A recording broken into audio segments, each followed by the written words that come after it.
Oh, hello. Okay, if anyone of you can verify that you can hear me and you can see the screen as well, so that we can start.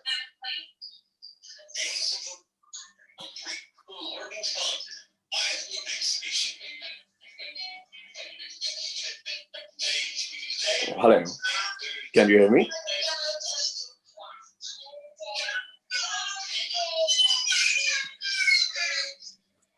Yes, जी sir. Sir आपकी आवाज भी clear है और screen भी। Excellent. चलो, अगर सारी बातें जो है वो इन ऑर्डर है, तो अब करना ये है कि आपके सामने जो है ना वो कुछ न्यूमेरिकल्स होंगे। ठीक है, तकरीबन 7 न्यूमेरिकल्स हैं। ये वो न्यूमेरिकल जो आज मुझे डिस्कस करने हैं, लेकिन मैं चाहता हूँ कि एक दफा आप में से मेजॉरिटी बच्चे इसको एक दफा अटेम्प्ट कर लें। तो 7 न्यूमेरिकल है, हर न्यूमेरिकल के लिए 2 मिनट का टाइम भी दो, तो मैं आपको दे रहा हूँ 15 minutes. This is 9:04. Exactly at 9:20 I will start discussing the solution of these. लेकिन मैं ये चाहता हूँ कि एक दफा आप जरूर अटेम्प्ट करें, तो आप में से हर बच्चा ये न्यूमेरिकल जो है वो अब अटेम्प्ट करेगा। ठीक है, सॉल्व करना शुरू करते हैं। ठीक 15 मिनट बाद मैं इनके सोल्यूशन जो है वो डिस्कस करूंगा, लेकिन आपका सॉल्व करना भी जरूरी है। ठीक, तो कितने बच्चों को इंस्ट्रक्शन जो है वो समझ में आ गई है? अपने हैंड रेस कर लें ताकि मुझे पता चल जाए। एक्सीलेंट, चलो सॉल्व करना शुरू कर दें। इंशाल्लाह 15 मिनट बाद मैं इनके सोल्यूशन जो है वो डिस्कस करूंगा।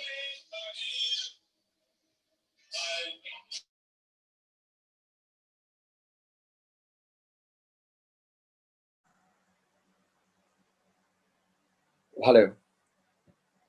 Okay, so how many of you are actually done with at least 4 or 5 questions?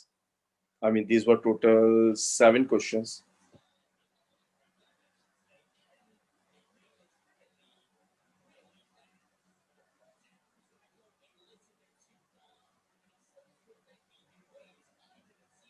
Okay, Sanikbal is done. Okay, you solve it, you couldn't solve, you have solved few. Just keep on looking at the screen now, because we will be solving these questions now. So let me do just one thing.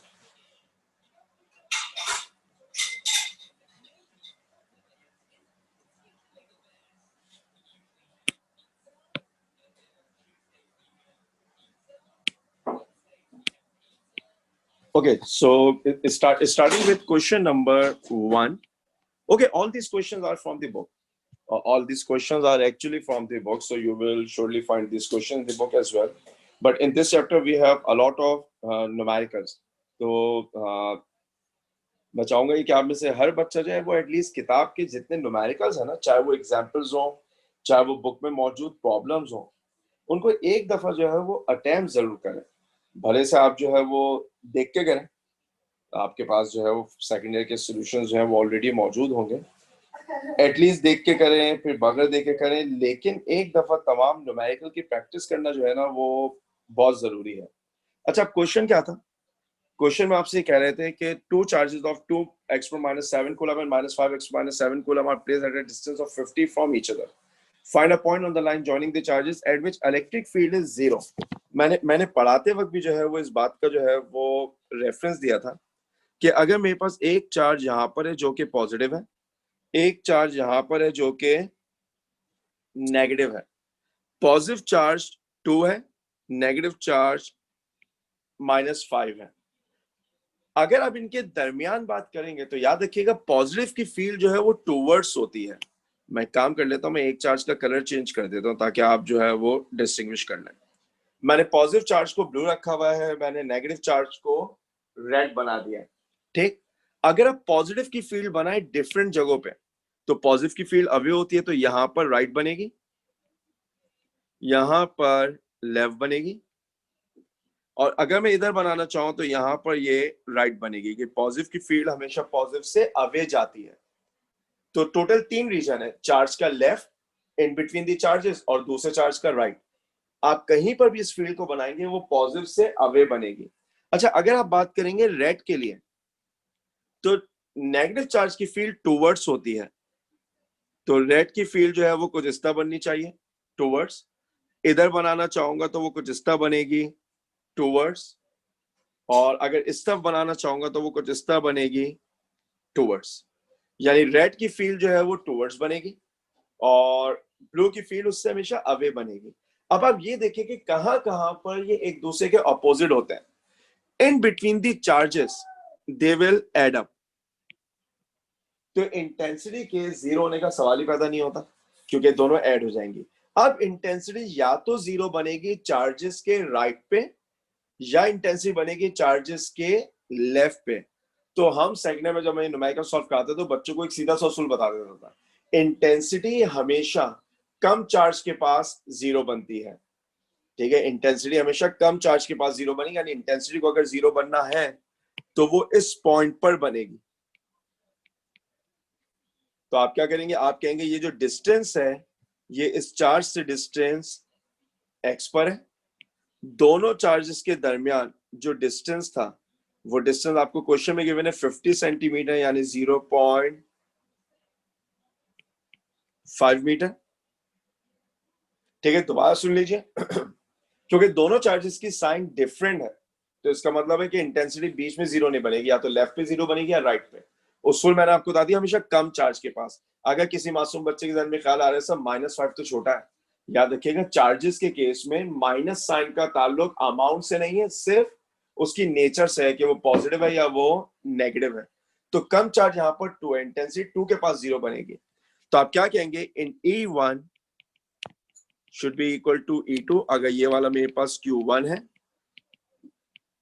और जो दूसरा charge है मेरे पास वो -5 (-7 coulomb है।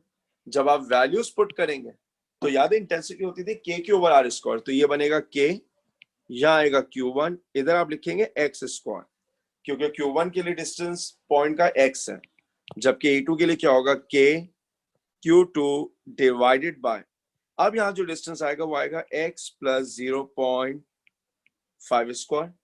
K से K cancel हो जाएगा। Q1 मुझे मालूम है 2 एक्सपोनेंट -7 है ओवर x²। Q2 मुझे मालूम है, अब मैं साइन इस्तेमाल नहीं करूंगा, शायद आपको उसूल याद हो, वो तमाम क्वांटिटीज जो वेक्टर होती हैं उनमें माइनस साइन यूज नहीं करते हैं, क्योंकि हम सिर्फ अमाउंट की बात कर रहे होते हैं। ये बनेगा x प्लस 0.5²। -7 से -7 क्या हो जाएगा, कैंसिल। अगले स्टेप में आपके पास ये कुछ इस तरह बनेगा, अगर मैं क्रॉस मल्टीप्लाई कर दूं, x plus 5 whole square over x² is equals to 5/2। ये आपके पास बन जाएगा x plus 0.5 over x whole square is equal to 5/2 का मतलब क्या होगा, 2.5। अच्छा, अब आपको एक काम करना है, देखिए लेफ्ट पे स्क्वायर मौजूद है, अगर आप स्क्वायर को खत्म करना चाहते हैं तो आपको लेना पड़ेगा स्क्वायर रूट। अगर आप जो है वो स्क्वायर को खत्म करना चाहते हैं तो आपको लेना पड़ेगा स्क्वायर रूट। अब यहाँ पर जो है ना, वो जो क्विक मैथ्स वाली में पूरे टाइम पे आपको बात समझाने की कोशिश करता रहा कि क्विक मैथ्स आपकी अच्छी होनी चाहिए, कि आपके अंदर टेंडेंसी हो कि आप 2.5 का जो है वो स्क्वायर रूट जो है वो निकाल सके। अब आपको 2 का स्क्वायर रूट याद है, 2 का स्क्वायर रूट होता है 1.414, 3 का स्क्वायर रूट होता है 1.732। तो इसका मतलब है कि जो अंडर रूट 2.5 है वो एग्जैक्टली इनके दरमियान मौजूद है। तो अगर मैं 1.4 और 1.7 के दरमियान कुछ लिखना चाहूं तो मुझे ऐसा लगता है कि उसको मैं 1.5 के आसपास बना सकता हूं। ठीक है, मैं अगर अंडर रूट 2 और अंडर रूट 3 के दरमियान कोई वैल्यू निकालना चाहूं तो उस वैल्यू को मैं 1.5 के आसपास बना सकता हूं। आप मिडिल वैल्यू की बात कर लें, क्योंकि 1.4 और 1.7 अगर मैंने ऐड करूं तो मेरे पास ये आंसर आ जाना चाहिए 3.1। 3.1 का आप हाफ करेंगे तो 1.55 बनता है बेसिकली। तो अब ये आपकी मर्जी थी कि अप्रोक्सीमेशन है, आप 1.55 को 1.5 लिखें या 1.6 लिखें, क्योंकि अप्रोक्सीमेशन है, रिजल्ट आपके पास जो है वो अप्रोक्सीमेशन से ही आएगा। तो ये बनेगा x प्लस 0.5 ओवर x और यहाँ लिखा होगा 1.6। अगले स्टेप में बनेगा x प्लस 0.5 इक्वल 1.6x, ये बनेगा 0.5, ये x दूसरी तरफ जाके सब्ट्रैक्ट होगा तो ये 0.6x रह जाएगा।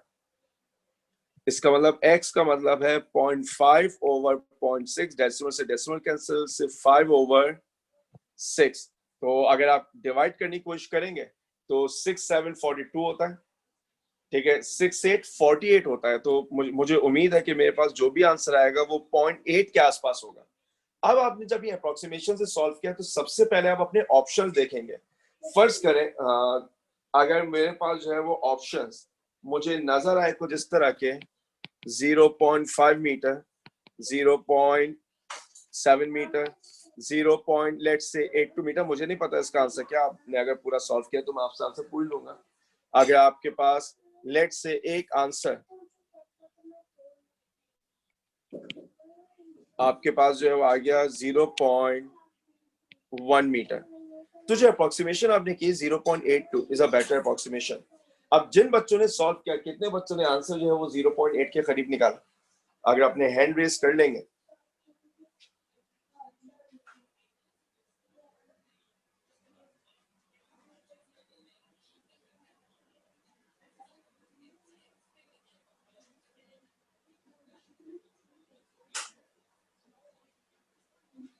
ठीक, वैसे इसका एग्जैक्ट आंसर क्या है, किसी एक बच्चे से पूछ ही लेता हूँ। जी मलाइका।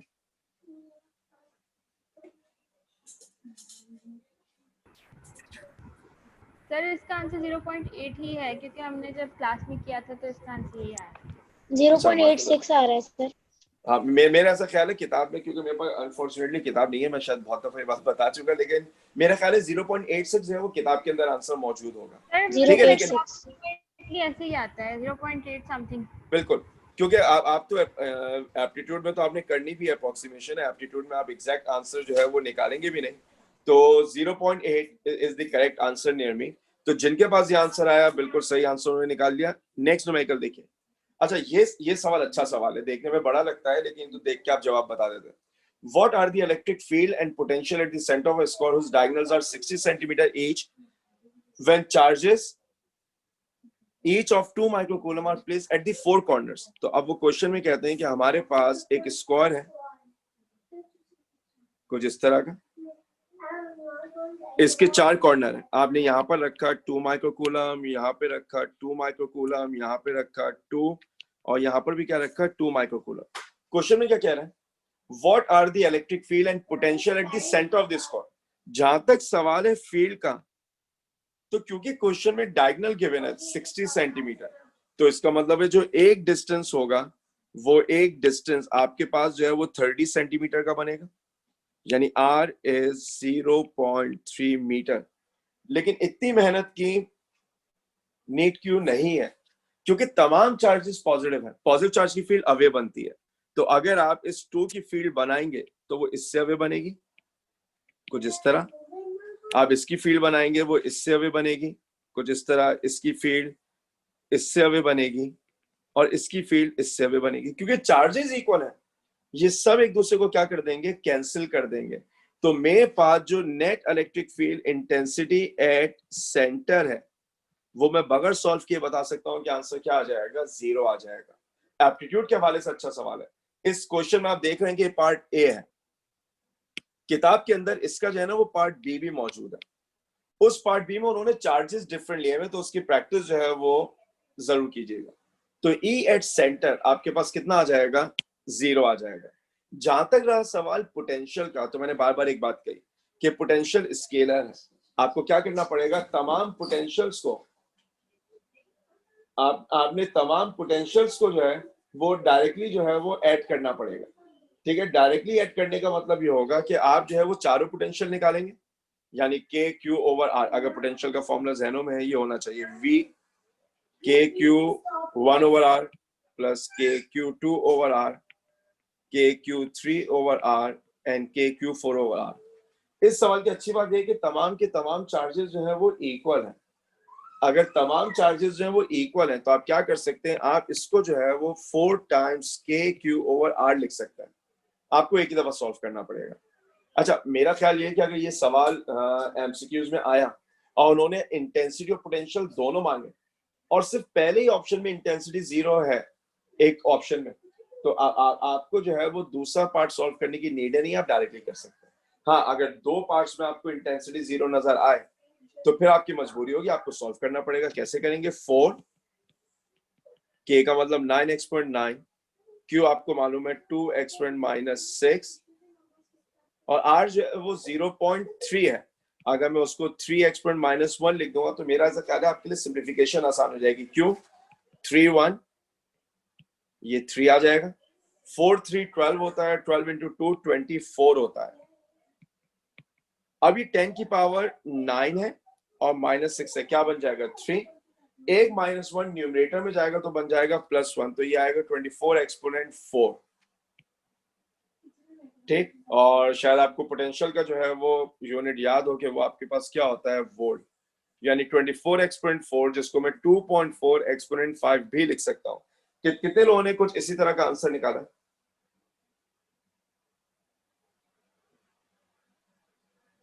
ठीक है, एहसन के पास यही आंसर आ रहा है, सिंधिया के पास यही आंसर आ रहा है, जबरदस्त। इसका मतलब ये आंसर जो है वो सही होगा। मेरा ख्याल है मैंने कोई अप्रोक्सीमेशन भी नहीं की, तो ये एग्जैक्टली जो है वो बुक का आंसर होना चाहिए। अगर किसके पास बुक मौजूद है तो आप जो है वो वेरीफाई भी कर सकते हैं। अच्छा, नेक्स्ट क्वेश्चन। अब नेक्स्ट क्वेश्चन में क्या कह रहा है? A proton of mass 1.67 x to -27 kg and charge 1.6 x to -19 coulomb is to be held motionless between two horizontal plates 10 centimeter apart. शायद इस तरह का पहले भी हमने कुछ जिक्र कर रखा है। आपके पास एक प्लेट यहां पर है, दूसरी प्लेट यहां पर है। अच्छा, इस सवाल मुझे ना हॉरिजॉन्टल बड़ा इंपॉर्टेंट है, लेकिन मुझे पता नहीं क्यों ऐसा लगता है, आप प्रैक्टिस करेंगे तो आपको नजर आएगा कि आपकी किताब में अगर वो ये लफ्ज हॉरिजॉन्टल भी इस्तेमाल ना करें ना और मोशनलेस का जिक्र हो, तो ये इम्प्लिसिटली डिफाइन है कि प्लेट्स हॉरिजॉन्टल है, क्योंकि एक फोर्स इलेक्ट्रोस्टैटिक फोर्स है, एक फोर्स ग्रेविटेशनल फोर्स है। अगर आपने प्लेट को वर्टिकल रख दिया तो ग्रेविटेशनल फोर्स और इलेक्ट्रोस्टैटिक फोर्स परपेंडिकुलर बन जाएंगे, वो कैंसिल नहीं करेंगे। तो अब यहाँ पर कह ये रहे हैं कि आपने एक प्रोटॉन लिया, उस प्रोटॉन को आपने जो है वो मोशनलेस बनाना है। यहाँ पे इसका वेट इसे ले जाना चाहता है डाउनवर्ड, तो दिस इज वेट। आपने फील्ड ऐसे अप्लाई करनी होगी कि इलेक्ट्रिक फोर्स इसे ऊपर ले जाना चाहे, तो अगर इलेक्ट्रिक फोर्स इसे ऊपर ले जाना चाहेगी तो इस प्लेट को नेगेटिव और इस प्लेट को पॉजिटिव, क्योंकि कभी कभार जो है वो डायरेक्शन भी पूछ लेता है कि डायरेक्शन ऑफ फील्ड क्या बनेगी, तो डायरेक्शन ऑफ फील्ड बनेगी अपवर्ड, क्योंकि इलेक्ट्रिक फील्ड हमेशा प्लस से माइनस की तरफ जाती है, क्योंकि जो इलेक्ट्रिक फील्ड है वो हमेशा प्लस से माइनस की तरफ जाया करती है। सॉल्व कैसे करेंगे? आप कहेंगे कि यहाँ पर जो वेट है वो बराबर होगा इलेक्ट्रोस्टैटिक फोर्स के। वेट का मतलब होता है mg, इलेक्ट्रोस्टैटिक फोर्स का मतलब होगा charge time electric field intensity. आप या तो इनडायरेक्ट वे में सॉल्व कर लें कि इस इक्वेशन से पहले इंटेंसिटी निकाल लें और फिर डेल्टा v इक्वल ई डेल्टा आर इस्तेमाल कर लें। ऑल्टरनेटिवली आप क्या कर सकते हैं, डेल्टा v का मतलब होता है ई डेल्टा आर, तो ई का मतलब क्या है, delta v over delta R. Value put कर दें, mg cube delta v over delta R, values put करें। मास आपको गिवन है 1.67 x पर -27, जी मैं अपनी आसानी के लिए 10 ले लेता हूं। क्यू मुझे गिवन है 1.6 एक्सपोनेंट -19। पोटेंशियल डिफरेंस मुझे मालूम करना है और दोनों प्लेट्स के दरमियान डिस्टेंस 10 सेंटीमीटर है, यानी 0.1 मीटर। अगर मुझे डेल्टा वी चाहिए तो देखें ये बन जाएगा 1.67 एक्सपोनेंट -26, क्योंकि 10 से मल्टीप्लाई हो रहा है, multiply by 0.1 divided by 1.6 exponent -19। देखिए अब पहली बात, अगर आप 10 से मल्टीप्लाई नहीं करते तो शायद जिंदगी और आसान हो जाती, क्योंकि 10 और 0.1 मिलके 1 बन जाते हैं। 12 ये बनेगा 1.6 एक्सपोनेंट -27। अगर 10 से मल्टीप्लाई करने से एक पावर कम हुई थी तो 0.1 से मल्टीप्लाई करने से पावर जो है वो माइनस में 1 बढ़ जानी है। अब ये डिवाइड हो रहा है किससे, 1.6 एक्सपोनेंट -19। अच्छा, आप इसे डिवाइड करना चाहें आप बिल्कुल डिवाइड कर लें, 1.67 और 1.6 ऑलमोस्ट बराबर है। अगर 1.6 ओवर 1.6 होता तो मेरे पास आंसर जो है वो एग्जैक्टली 1 आ जाता। अगर 1.6 ओवर 1.6 होता तो मेरे पास आंसर जो है वो एग्जैक्टली क्या आ जाता, 1 आ जाता, क्योंकि अब यहां पर मेरे पास 1.67 ओवर 1.6 है, तो मैं ये एक्सपेक्ट करता हूं कि मेरे पास जो भी आंसर आएगा वो 1 से बहुत थोड़ा सा ज्यादा आएगा, लिहाजा मैं तो इसको अप्रोक्सीमेशन अगर करूं तो मैं इसको 1 ही मानूंगा। 10 की पावर, ये -19 न्यूमरेटर में जाएगा तो क्या बन जाएगा, +19। तो -27 +19 मेरा ख्याल है शायद -8 आ जाएगा, यानी 1 एक्सपोनेंट -8।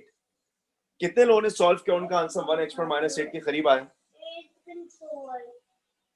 जबरदस्त।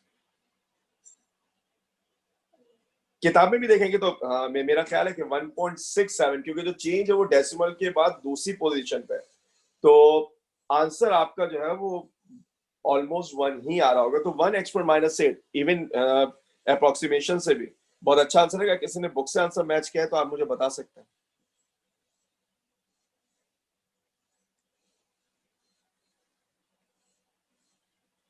जी हसन। सर बुक में 1.02 एक्सपोनेंट -8 है। एक्सीलेंट। तो अगर 1.02 और हम बगैर कैलकुलेटर के 1 एक्सपोनेंट -8 निकाल रहे हैं तो बुरी अप्रोक्सीमेशन नहीं है। बस अच्छी बात यह है कि मुझे उम्मीद है कि आप जैसे वो बच्चे जो क्वेश्चन अभी सॉल्व कर रहे हैं वो भी कैलकुलेटर यूज नहीं कर रहे हैं, क्योंकि अगर आप कैलकुलेटर यूज करके सॉल्व कर रहे हैं तो फिर तो मजा नहीं आएगा। आपको जो है वो बगैर कैलकुलेटर के सॉल्व करना चाहिए। नेक्स्ट देखिए, how many electrons should be placed on each of the two similar spheres, each of 10 grams, so that electrostatic repulsion be balanced by gravitational force? देखिए, अब आपसे कह रहे हैं कि आपके पास 2 स्फीयर्स हैं, दोनों सिमिलर हैं। हमने क्या किया, हमने दोनों स्फीयर को नेगेटिव चार्ज दिया। नेगेटिव चार्ज देने का मतलब है कि आप इनको जो है वो इलेक्ट्रॉन्स देंगे ताकि ये जो है वो नेगेटिवली चार्ज बन जाए, और आपने दोनों को इक्वल चार्ज देना है। अगर आप सवाल पढ़ें तो 2 सिमिलर स्फीयर्स ईच ऑफ 10 ग्राम, और how many electron should be placed on each, इसका मतलब दोनों को चार्ज भी आप जो है वो सेम देंगे, so that electrostatic repulsion be balanced by gravitational force. तो अब आप क्या करेंगे, electrostatic repulsion should be equal to gravitational force. अब यहाँ पर इलेक्ट्रोस्टैटिक फोर्स है वो कूलम लॉ से निकलेगी, के क्यू ओवर आर स्क्वायर। सवाल में डिस्टेंस का कोई जिक्र नहीं है। G M over r square, r square से आर स्क्वायर क्या हो जाएगा, कैंसिल। के का मतलब होता है 9 एक्सपोनेंट 9 और ये बनेगा क्यू स्क्वायर। जी का मतलब होता है 6.67 एक्सपोनेंट -11 और ये बनेगा एम स्क्वायर। मास आपको जो है वो क्वेश्चन में गिवन है 10 ग्राम, तो अगर मैं 10 को केजी में कन्वर्ट कर दूं तो आप 1000 से डिवाइड करेंगे, तो मेरा ख्याल है ये बनना चाहिए 10 की पावर -2। साइंटिफिक में रखेंगे आपके लिए जो है ना वो न्यूमेरिकल सॉल्व करना आसान हो जाएगा। वो मासूम बच्चे जो इस बात पे परेशान है कि -2 कहां से आ गया, 10 को 1000 से डिवाइड करेंगे तो 0.01 आएगा, और 0.01 का मतलब होता है 10 पावर -2। मुझे Q की वैल्यू यहां से मिल सकती है कैसे, अच्छा 6.67 है ना, मैं अप्रोक्सीमेशन के लिए 6.7 लिख देता हूं। -11 ये बनेगा -4 क्योंकि स्क्वायर हो गया, डिवाइडेड बाय 9 एक्सपोनेंट 9। अब आपने इस वैल्यू को जो है वो सॉल्व करना। अच्छा मैं क्योंकि जब न्यूमेरिकल सॉल्व कर रहा होता हूँ ना तो मैं करता ही हूँ कि मैं ये देख लेता हूँ कि किस तरह के नंबर्स लिखे हों कि सिंप्लीफाई करना आसान रहे। देखें ये 9 है, शायद आपको याद आए कि 7 into 9 आपके पास जो है वो कितना हुआ करता था, 63। जो 7 into 9 होता है वो आपके पास जो है वो 63 के आसपास होता है, अगर ये बात जो है वो जहनों में मौजूद है। अगर आपको टेबल याद है तो 7 10 जो है वो 70 होता है, तो 7 into 9 जो है वो 63 होगा। इसका मतलब है कि अगर मैं 9 को और 6.7 को डिवाइड करूं तो मेरे पास जो भी आंसर आएगा ना, कि 67 होता तो वो 7 पॉइंट समथिंग होता। अब ये 6.7 है तो वो 0.7 समथिंग होगा। तो मैं अपनी अप्रोक्सीमेशन के लिए यहां पर लेट्स से 0.7 लिख दूं, ये बनेगा -11 -4 क्या बन जाएगा, -15। जब ये 9 न्यूमरेटर में जाएगा तो ये भी -9 बन जाएगा। तो -9 और -15 अगर आप इसको सिंप्लीफाई करने की कोशिश करें, ये -15 है, ये -9 है, तो ये क्या बनेगा -24। अब मुझे उम्मीद है कि शायद किसी बच्चे को ये बात याद रह गई हो कि जब भी आपके पास पावर हो ना और आपको स्क्वायर रूट लेना हो, तो मेरी ख्वाहिश जो होती है कि मेरे पास हमेशा जो है वो इवन पावर आ जाए। मेरी ख्वाहिश जो होती है कि मेरे पास इवन पावर आ जाए। अच्छा, 0.7 का स्क्वायर रूट निकालना थोड़ा सा मुश्किल काम है। अगर मैं इसको ऐसे करूं ना, q square is equal to 7, तो शायद आपके लिए फिर भी आसान हो जाए। याद है 4 का स्क्वायर रूट 2 होता था, 5 का 2.2 था, 6 का 2.4 था, 7 का 2.6 के आसपास देते थे। लेकिन ऐसा करने से ये पावर जो है ना -23 हो जाएगी। -23 का स्क्वायर रूट आप नहीं निकाल पाएंगे। लिहाजा मेरी मजबूरी है कि मुझे इस पावर को मुझे जो है वो इस पावर को क्या बनाना पड़ेगा, इवन नंबर। तो मैं 7 नहीं बनाता, मैं इसको 70 कर देता हूं। 70 बनाने से जो पावर थी वो आपके पास कितनी हो जाएगी, एक मिनट, क्योंकि आप नंबर बड़ा कर रहे हैं ना, तो पहले वो -25 हुई होगी, अब वो -26 हो जाएगी। इसका स्क्वायर रूट आप आराम से निकाल सकते हैं। कैसा? जो परफेक्ट स्क्वायर मेरे जहन में आ रहा है 70 के करीब, एक तो 64 है और उसके बाद जो है वो आएगा 81। 70 इनके दरमियान है। 64 is square of 8, 81 is square of 9। तो 70 मैं ये बिलीव रखता हूं कि वो 8 और 9 के जो है वो दरमियान में होगा। तो अप्रोक्सीमेशन कर रहा हूं, 8.5 ले लेता हूं, तो ये बनेगा 8.5। जब 10 की पावर -26 का स्क्वायर रूट लेंगे तो वो बन जाएगा -13। और मेरा नहीं ख्याल कि कोई बहुत बुरी अप्रोक्सीमेशन है। इवन अगर आप कैलकुलेटर यूज करेंगे, क्योंकि जितनी अप्रोक्सीमेशन मैंने की है, मेरा अपना ख्याल ये है कि आपके पास कैलकुलेटर से जो एग्जैक्ट आंसर आएगा वो 8.5 के बहुत ही करीब आ रहा होगा। इतना करीब आ रहा होगा कि इवन अगर आप थ्योरी एग्जाम में 4 नंबर के न्यूमेरिकल के लिए भी आंसर लिख देते हैं तो शायद ये कोई बहुत गलत आंसर नहीं माना जाता। ठीक। अच्छा, सवाल में मुझे चार्ज नहीं चाहिए, सवाल में मुझे नंबर ऑफ इलेक्ट्रॉन चाहिए। तो मैं क्या लिखूंगा, Q इक्वल Ne। तो Q का मतलब क्या होगा, 8.5 एक्सपोनेंट -13। एन मुझे मालूम करना, और चार्ज ऑफ इलेक्ट्रॉन कितना होता है, 1.6 एक्सपोनेंट -19। तो n बनेगा 8.5 एक्सपोनेंट -13 डिवाइडेड बाय 1.6 एक्सपोनेंट -19। अब देखिए, जब यहां तक पहुंच जाए ना, अपने ऑप्शन जरूर देखें। एक बात तय है, जब मैं इस पावर को सॉल्व करूंगा तो मेरे पास जो भी आंसर आएगा वो 10 की पावर 6 आएगा। क्यों? क्योंकि जिन दो नंबर्स को मैं डिवाइड करने जा रहा हूं, ये दो नंबर्स, ये 8.5 और 1.6 है। जब आप इनको डिवाइड करने जाएंगे ना, तो एक बात है, इसका आंसर जो है वो 1 से बड़ा आना है। यानी वो जो पावर है ना, उस पावर के ऊपर जो है वो कोई फर्क नहीं पड़ेगा। तो जो आंसर है वो 10 पावर 6 है। एक तरीका तो ये कि आप अपने ऑप्शंस देख लें, आप अपने ऑप्शंस देख लें। ठीक है, जो भी आंसर 10 पावर 6 में हो उसका कोएफिशिएंट देख लें, अगर मैच कर जाए फाइन, अदरवाइज सॉल्व कैसे करेंगे।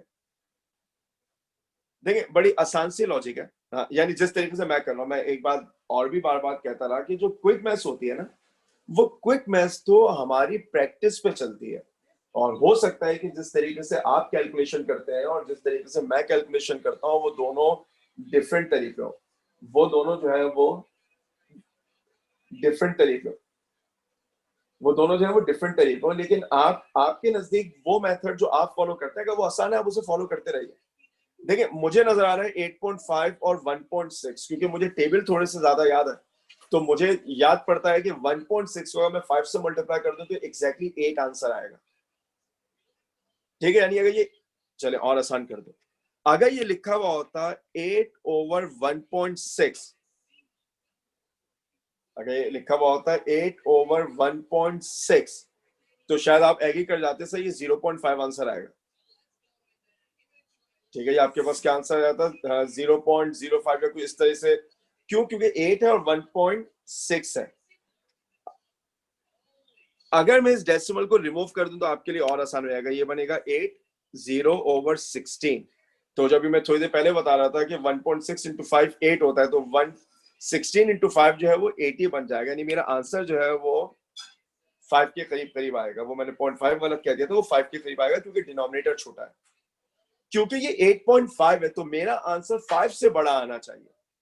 मेरा आंसर जो है वो 5 से बड़ा आना चाहिए। तो मैं अप्रोक्सीमेशन से इसको लेट्स से अगर 5.3 या 5.4 लिख दूं तो मैं अपने ऑप्शंस देखूंगा। ऑप्शंस आपको जो है वो किस तरह नजर आने चाहिए? आपको ऑप्शंस जो है वो नजर आएंगे 2.1 x.6, 5.6 x.6, 7 x.6, 9 x.6। तो मेरा ख्याल है मैंने 5.3 अप्रोक्सीमेशन से निकाला, तो 5.6 इज द नियरेस्ट मैच। तो यही आपके पास क्या बन जाएगा? आंसर बन जाएगा। ठीक, वैसे किसी ने इसके आसपास आंसर निकाला अगर आपने सॉल्व किया है तो? जबरदस्त, कम से कम 4-5 बच्चों ने गवाही दे दी। इसका मतलब अब 4-5, बल्कि अब ये 5 होगा, मुझ समय 6 सही लोग गलत नहीं हो सकते। तो इसका मतलब ये हुआ कि ये उम्मीद है कि आंसर जो है वो सही होगा। ठीक है, जल्दी से नेक्स्ट देख लें। अच्छा, ये वाला क्वेश्चन तो मैंने कल भी बताया था, आपको इसकी पूरी हिंट दी थी। A capacitor of 100 picofarad is charged to a potential difference of 50 volt। तो पहले इसका चार्ज निकाल लें, Q equal CV। क्योंकि मैं हिंट दे चुका हूं इसलिए जो है वो मैं इसके ऊपर ज्यादा टाइम नहीं लगा रहा। मल्टीप्लाई करेंगे, Q की वैल्यू आ जाएगी। फिर क्या कहते हैं? Its plates are then connected in parallel to another capacitor. तो ये आपका पहला कैपेसिटर था C1 जिसका आपने चार्ज निकाल लिया। आपने इसको पहले सिर्फ बैटरी से कनेक्ट किया था जो कि 50 वोल्ट थी। फिर आपने क्या किया? आपने इस कैपेसिटर को बैटरी से डिटैच किया और एक दूसरे कैपेसिटर से लगा दिया जो C2 है। तो अब नेचुरली C1 चार्ज लूज करेगा और C2 चार्ज गेन करेगा। नतीजा क्या निकलेगा? And it is found that the potential difference between the plate falls to 35 volt. वो वोल्टेज जो पहले 50 वोल्ट था यहां पर, वो ड्रॉप होकर अब कितना हो गया? 35 वोल्ट इसके लिए भी और इसके लिए भी, क्योंकि पैरेलल में। तो C2 तो मुझे मालूम नहीं, C1 मालूम है, तो अब मैं Q1 की न्यू वैल्यू निकाल सकता हूं। C1 into V dash, C1 is 100 and V is 35। अगर यहां सॉल्व करते हो और आप ये पावर इस्तेमाल ना करें तो शायद काम जो है वो आपके लिए आसान हो जाएगा। यहां पर आंसर आएगा आपके पास 5000 पिको कूलम। और अगर आप जो है वो यहां पर भी इस्तेमाल ना करें और मल्टीप्लाई कर दें तो आंसर आएगा 3500 पिको कूलम। पहले Q1 पे चार्ज 5000 था, अब 3500 है। तो Q1 ने लूज कितना किया? 5000 माइनस 3500, ये बन जाएगा कितना? 1500 पिको कूलम। जो चार्ज C1 ने लूज किया वो C2 पे गया होगा। तो अब C2 के लिए मैं क्या कह सकता हूं? Q2 is equal to C2 into V dash, क्योंकि इसके पास जो वोल्टेज जा रहा है वो कितना जा रहा है? 35। मैंने V dash 35 को कहा हुआ है। Q2 कितना है? 1500। तो C2 का मतलब बनेगा 1500 ओवर 35। डिवाइड कर लीजिएगा, आपके पास जो भी आंसर आए वो आंसर आपके पास जो है वो पिकोफैरेड में होगा। Next, a capacitor 10 microfarad and another 20 microfarad are connected across batteries of 600 volt and 1000 volt respectively and then disconnected। तो पहला स्टेप हमारे लिए क्या होगा? 10 माइक्रोफैरेड 600 वोल्ट। एक ही चीज निकाल सकते थे, वो था चार्ज। मल्टीप्लाई करके निकाल ले, मेरे ख्याल से 6000 माइक्रोकूलम चार्ज आ जाएगा। ये आपने Q1 निकाल लिया, ठीक है। फिर आपने क्या किया? जो दूसरा कैपेसिटर है वो दूसरा कैपेसिटर आपके पास कितना है? 20 माइक्रोफैरेड।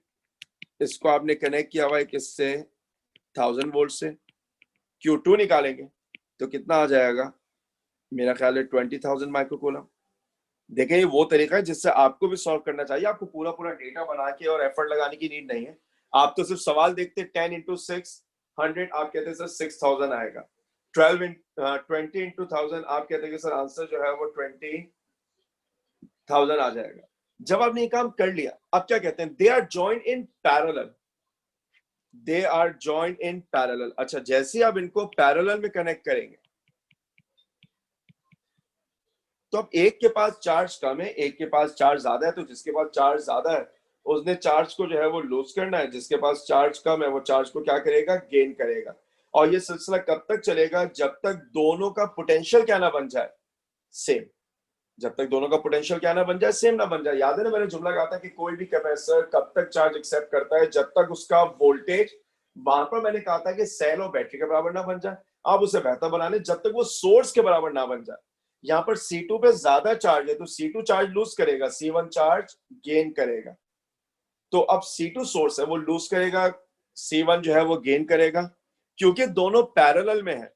तो इसका मतलब ये अगर 10 माइक्रोफैरेड था, ये 20 माइक्रोफैरेड था, तो इनका इक्विवेलेंट कितना आ जाएगा, 30 माइक्रोफैरेड।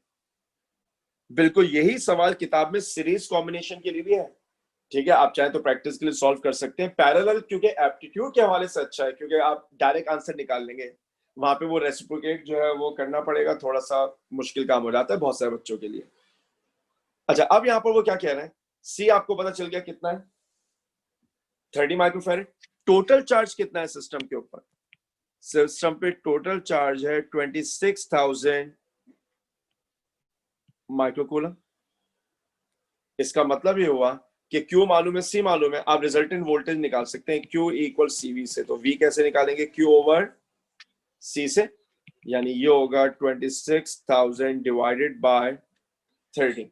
दोनों माइक्रो में तो माइक्रो कैंसिल आना है, 0 से 0 कैंसिल। अच्छा, अगर ये 27 होता तो मेरा ख्याल है मेरे पास आंसर जो है वो अप्रोक्सीमेटली कितना आ जाता, 900। ठीक है, अगर ये आपके पास जो है वो 27 होता तो मेरा ऐसा ख्याल है कि मेरे पास आंसर जो वो 900 आ जाता, लेकिन ये 27 नहीं है। इसका मतलब है कि जो 900 मैंने माना है, मैंने एक्चुअल से ज्यादा मान लिया। तो मेरे पास जो भी आंसर आएगा वो एक्चुअल से ज्यादा आएगा, तो ऑप्शन में मैं उसको सेलेक्ट कर लूंगा जो मेरे एक्चुअल से थोड़ा सा कम हो। यानी ऐसा हो सकता है ना कि एक ऑप्शन जो आपने कैलकुलेट किया उससे थोड़ा ज्यादा और एक थोड़ा कम है, मैं कम वाले को सेलेक्ट करूंगा क्योंकि मैं हायर वैल्यूज पे काम कर रहा हूं। जब मुझे V की वैल्यू मिल गई तो अब आप बआसानी कह सकते हैं कि जो Q1 डैश होगा वो 10 इंटू 900 होगा, यानी ये 9000 माइक्रो कूलम होना चाहिए। ठीक है, और जो दूसरा आपके पास होगा Q2 डैश वो होना चाहिए 20 इंटू 900। तो ये आपके पास कितना बन जाएगा, 18,000। ठीक है, वैसे एक आइडिया मेरे जहन में और आया, अगर यही सवाल पेपर में आता, ठीक है, अगर यही सवाल पेपर में आता और वो आपको 4 ऑप्शन दे देते, ऑप्शन ए, बी, सी और डी, वो आपको 4 ऑप्शन देते, सब ऑप्शन में 2-2 वैल्यूज लिखी हुई होती। अगर मैं आपकी जगह होता तो मैं सबसे पहले क्या चेक करता, किन चार्जेस का सम 26,000 के करीब आ रहा है, किन चार्जेस का सम जो है वो 26, क्योंकि टोटल चार्ज सिस्टम का जो है वो 26 है, मैंने हाईलाइट किया, आप देख सकते हैं 26 है। तो कोई भी चार्ज लूज करे, कोई भी चार्ज गेन करे, law of conservation of charge शायद आपको याद हो कि टोटल चार्ज हमेशा क्या रहेगा, सेम रहेगा। इसका मतलब ये है कि मेरे ख्याल से ये जो मैं मेरे जहन में भी एक आइडिया क्लिक किया वो ये कि अगर आपको उन्होंने 4 ऑप्शन दिए तो आपसे ये देख लें कि किसका सम एक्चुअल के बराबर आ रहा है, क्योंकि बहुत मुमकिन है कि वो एग्जामिनर जो पेपर सेट कर रहा हो वो इस सोच के तहत सेट करे कि आप जो है वो डायरेक्टली चेक करके भी आंसर निकालने से। कितने बच्चों को ये आखिरी बात समझ में आई जो मैंने बताई, कैलकुलेशन तो डेफिनेटली आ रही होगी, ये जो आखिरी बात समझाना चाह रहा हूं, चले जबरदस्त। अगर समझ में आ गई तो अगला न्यूमेरिकल देखिए। 2 point charges, 1 exponent minus 5 coulomb and minus 1 exponent minus 4 coulomb are placed at a distance of 40 centimeter from each other. A charge of 6 exponent minus 5 is placed midway between them. यानी ये सवाल तो हमें सबसे पहले कर लेना चाहिए था, सबसे आखिर में इसलिए कर रहे हैं क्योंकि मेरी एक्सपेक्टेशन थी कि अगर टाइम शॉर्ट पड़ गया तो ये तो ऐसा है कि आप खुद भी कर लेंगे। ये वाला चार्ज 1 exponent minus 4, ये वाला चार्ज minus 1 exponent minus 4, दोनों चार्जेस के दरमियान आपको जो डिस्टेंस गिवन है वो डिस्टेंस आपको गिवन है कितना, 40 सेंटीमीटर। क्योंकि मैं ऐसा यूनिट इस्तेमाल करने का आदी हूं तो मैं जो हूं वो इसको लिख देता हूं 0.4 मीटर। अब वो कहते हैं कि आपने एक चार्ज लिया, वो चार्ज है 6 exponent minus 5, उसको बिल्कुल मिडवे में रख दिया। This charge is 6 exponent minus 5 coulomb. What is the magnitude and direction of the force on it? तो अब इस चार्ज पे दो फोर्सेस होंगी. एक फोर्स वो होगी जो 1 एक्सपोनेंट माइनस 4 लगा रहा है, क्योंकि चार्ज अट्रैक्टिव नेगेटिव है और जो मिडिल वाला चार्ज है वो आपके पास पॉजिटिव है. तो ये चार्ज इसको क्या करेगा, अट्रैक्ट करेगा. मैंने इसका कलर चेंज कर दिया ताकि आप रिलेट कर सकें. पिंक चार्ज जो फोर्स लगाएगा वो फोर्स कुछ ऐसी होनी चाहिए, टूवर्ड्स लेफ्ट. वो फोर्स कहाँ होनी चाहिए, टूवर्ड्स लेफ्ट होनी चाहिए. वो फोर्स, अच्छा ये मैंने सही काम किया, अट्रैक्ट करेगा रिपेल करेगा, इसको जो है वो रिपेल करना चाहिए क्योंकि दोनों चार्जेस पॉजिटिव है ना, दोनों पॉजिटिव है. 1 एक्सपोनेंट माइनस 4 है प्लस 6, तो पिंक वाला चार्ज इसको रिपेल करेगा. जो हमारे पास रेड चार्ज है वो रेड चार्ज इसको क्या करेगा, अट्रैक्ट करेगा. मैं इसका कलर रेड कर देता हूं ताकि आप रिलेट कर सकें. अब आप क्या करेंगे, दोनों फोर्सेस निकाल लें. ये बनेगा क्या कि मैं डायरेक्ट वैल्यूज ही पुट कर देता हूं. 9 इंटू 10 पावर 9, Q1 की जगह 1 exponent minus 4, 6 exponent minus 5 divided by जो डिस्टेंस है वो होना चाहिए 0.2 स्क्वायर. ठीक. और जो दूसरी फोर्स है जो रेड चार्ज लगा वो आपके पास कितनी होगी, 9 एक्सपोनेंट 9. मैं पहले भी बता चुका हूं कि आप चार्ज पॉजिटिव ही पुट करेंगे. 6 exponent minus 5 divided by 0.2 square. तो अब आप में से ज़हन बच्चों को समझ में आ गया होगा कि सब पहली टर्म और दूसरी टर्म आइडेंटिकल है. जहांगीर कुछ कहना चाहते हैं? अस्सलाम वालेकुम सर. वाह साहब. सर बुक में मैंने देखा है दोनों चार्जेस का जो साइन है वो डिफरेंट है. अच्छा, क्या क्या साइन है अगर आप मुझे बता दें. एक पॉजिटिव है एक नेगेटिव है, आपने दोनों पॉजिटिव लिया है कैसे? नहीं, मैंने एक पॉजिटिव एक नेगेटिव लिया है. और से देखें. अच्छा, सही. Thank you. सही है. चल, अब क्योंकि दोनों की डायरेक्शन सेम है तो अब इनको ऐड करेंगे. क्योंकि आपको नजर आ रहा है कि दोनों बिल्कुल एक जैसे, तो बजाय इसके कि दो दफा अलग अलग सॉल्व करें, अक्लमंदी का तकाजा ये है कि आप इस वैल्यू को सिर्फ मल्टीप्लाई बाय क्या कर दें, 2. मेरा ख्याल है आपके लिए सिंप्लीफिकेशन जो है ना बहुत आसान हो जाएगी. क्यों, ये बन जाएगा क्या, 6 इंटू 9 क्या बनेगा, 54. 10 की पावर प्लस 9 माइनस 4 माइनस 5, ये 10 की पावर जो है वो 0 बन जाएगी डिवाइडेड बाय.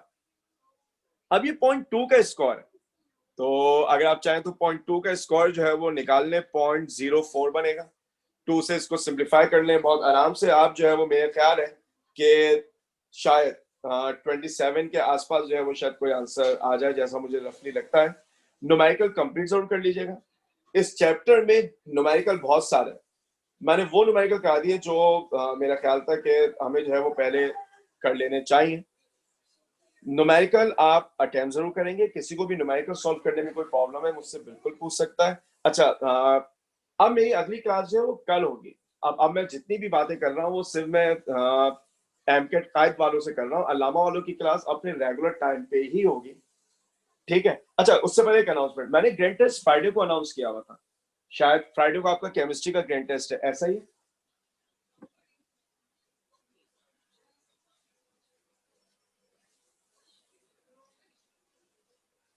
जी होना ना. सर सैटरडे वाले दिन है केमिस्ट्री का.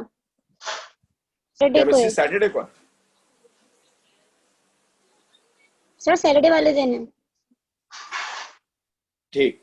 नहीं, मुझे अभी आज किसी ने जो है वो मैसेज किया, सर फ्राइडे को हमारा जो है वो केमिस्ट्री का भी ग्रैंड टेस्ट है. तो मेरा ख्याल है कि अगर एक फ्राइडे को एक सैटरडे को है तो इसमें कोई बुराई नहीं है.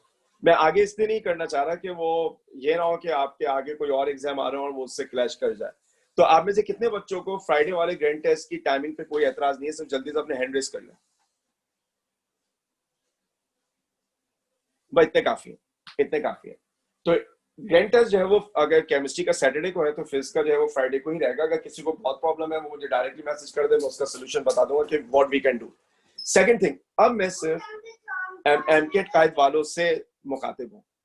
मेरा ऐसा ख्याल है कि एमकेट कायद की कल क्लासेस जो है वो सुबह 12 बजे स्टार्ट होती है. अगर कोई एमकेट कायद में से कोई भी एक बच्चा जो है वो हैंड रेस कर ले और मुझसे कम्युनिकेट कर ले तो हम जल्दी इस मसले को हल कर लेंगे। जी युसरा। वालेकुम सर। वाह साहब। जी सर, 12 बजे स्टार्ट होती है क्लास। क्लास 12 बजे स्टार्ट होती है। अच्छा, वैसे मेरी जी एमकेट सर। कायद में कल एक रेगुलर क्लास है, वो रेगुलर क्लास अपने टाइम पर ही रहेगी।